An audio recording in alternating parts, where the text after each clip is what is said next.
Hai, saya Rafika dan pada kesempatan kali ini kita akan belajar mengenai respon inflamasi.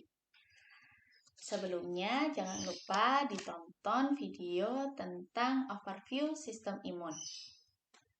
Nah, oke. Ketika kita terluka, misalnya karena teriris pisau atau tertusuk jarum atau tertusuk paku ya, atau apapun trauma ya, kita temukan adanya kemerahan, kemudian ada bengkak, kemudian teraba hangat, dan tentunya nyeri. Nah, ini merupakan gejala yang tampak dari respon inflamasi. Oke.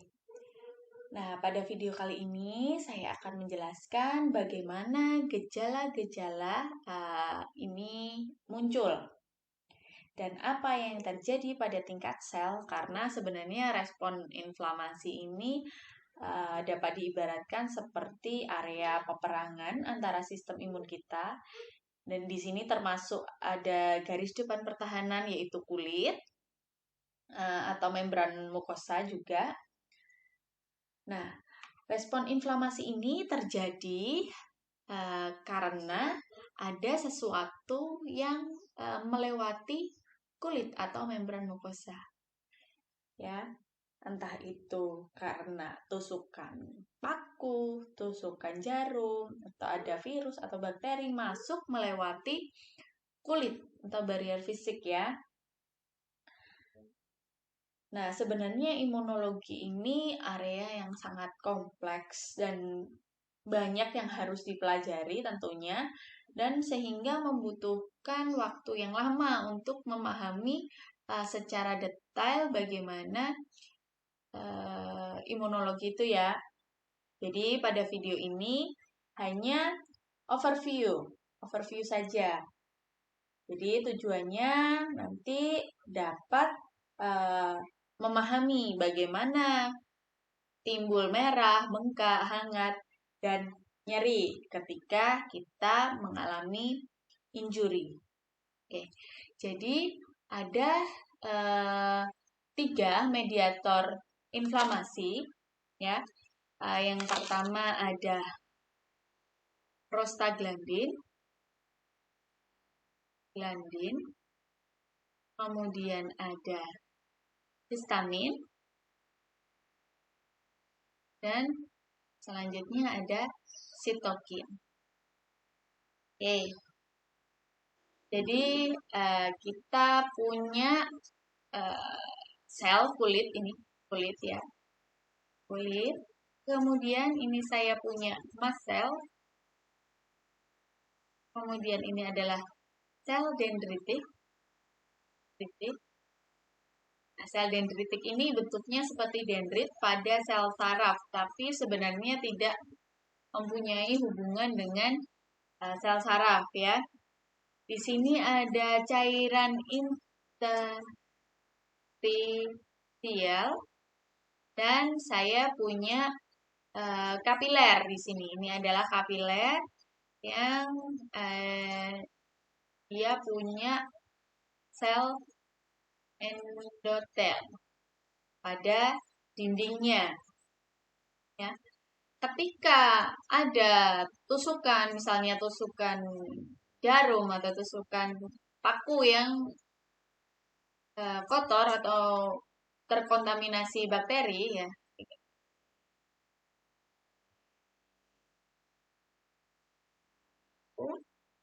dia merusak barrier fisik yaitu kulit. Oke. Nah, jadi membran sel di jaringan ya, dia terbuat dari fosfolipid. Dan saat rusak ya, sel itu dapat terluka atau mati sehingga fosfolipidnya keluar ya, dan di cairan interstisial ini ada yang namanya enzim fosfolipase tipe A. Dia merubah fosfolipid menjadi asam arakidonat yang selanjutnya diubah oleh siklooksigenase menjadi prostaglandin. Nah, ini prostaglandin yang merupakan mediator dari inflamasi. Oke, jadi sebenarnya inflamasi itu adalah proses yang bagus karena dia merupakan stage awal untuk proses penyembuhan seperti itu. Tapi pada tatanan klinik biasanya kita temui inflamasi itu lebih banyak harmnya atau bahayanya ketimbang sisi baiknya. Jadi misalnya kita ini ya tertusuk oleh paku atau jarum yang terkontaminasi bakteri, ya bakteri ini akan masuk. Oke, kita ganti. Bakteri akan masuk ke interstisial, ya. Dan pisau ini akan merusak sel kulit. Ya, sehingga kulit mulai merilis zat yang nantinya akan bergerak ke interstisial. Jadi ini. Nah, zat itu merupakan tanda bahwa kulit mengalami kerusakan. Jadi seperti sinyal bahwa ini ada yang tidak beres terjadi pada saya, kulitnya begitu ya. Sehingga dia mengeluarkan zat yang dinamakan dengan kemokin. Ya, dari kulit ya. Ini kemokin. Dirilis. Saya tandakan dengan warna seperti kulit. Oke. Jadi kemokin ini, kemo artinya kimia, kin artinya kinetik atau bergerak ya. Dan kimia yang bergerak. Kemudian yang terjadi lagi adalah mast cell ya diaktifasi karena dia ada kontak dengan si paku atau jarum yang terkontaminasi tadi. Ya, kontak langsung dengan pisau, dengan jarum atau dengan paku itu. Kemudian si mast cell ini dia melepaskan yang namanya histamin. Oke. Histamin. Nah, histamin dilepaskan oleh mast cell. Ya.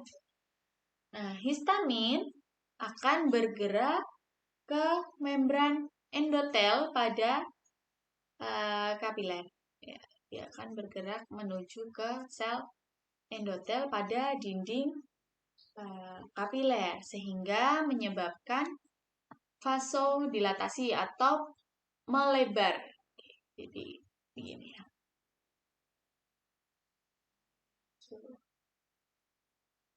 Oke.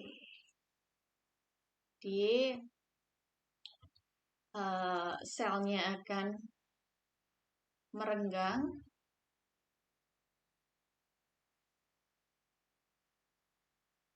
Ini ya, dia akan melebar si kapiler ini.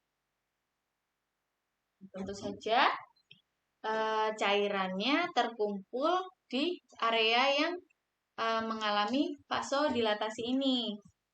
Cairannya bisa red blood cell, red blood cell ini. Kemudian ada ya cairan plasma, kemudian ada white blood cell, termasuk neutrofil dan monosit. Nah, dinding kapiler yang melebar ini akan menjadi lebih renggang, ya, karena dia melebar tentunya ada lebih berpori, sehingga memudahkan komponen berpindah dari interstisial maupun dari dalam kapiler, ya. Kemudian neutrofil yang ada di dalam darah, di dalam peredaran darah, dia tertarik dengan adanya histamin yang dirilis oleh mast cell. Ya, ini saya gambarkan neutrofil. Histaminnya kan dia ke sini, dia kemudian si neutrofil,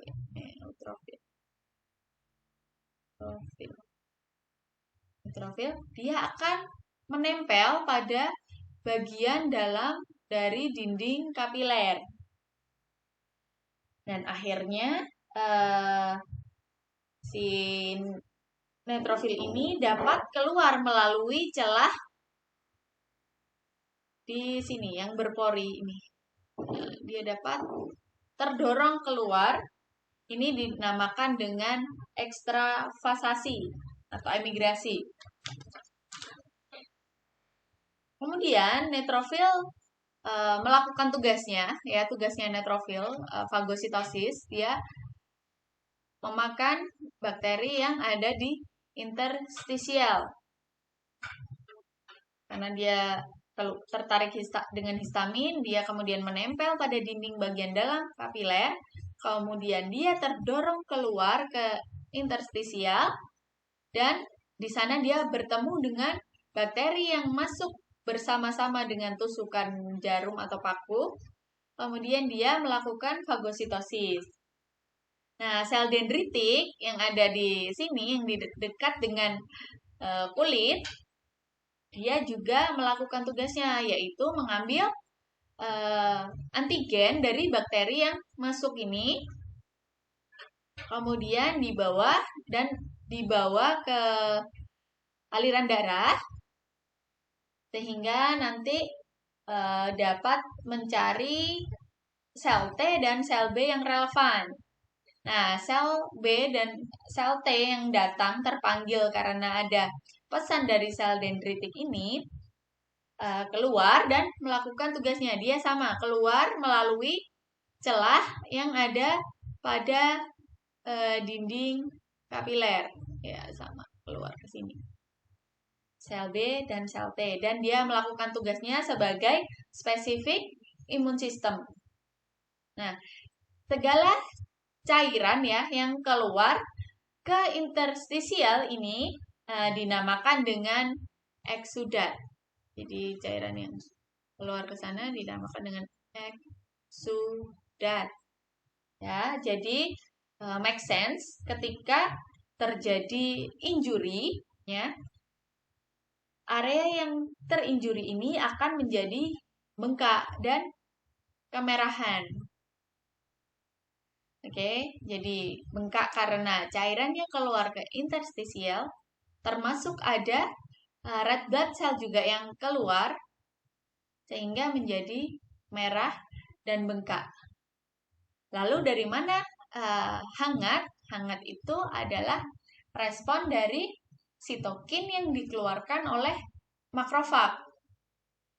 Dia sitokin dalam bentuk interleukin 6, dia mengontak otak untuk meningkatkan suhu yang tidak ditoleransi oleh patogen. Jadi seperti itu. Semoga dapat membantu. Itu saja mengenai respon inflamasi. Jika ada pertanyaan, silakan dapat disampaikan di kolom komentar. Terima kasih.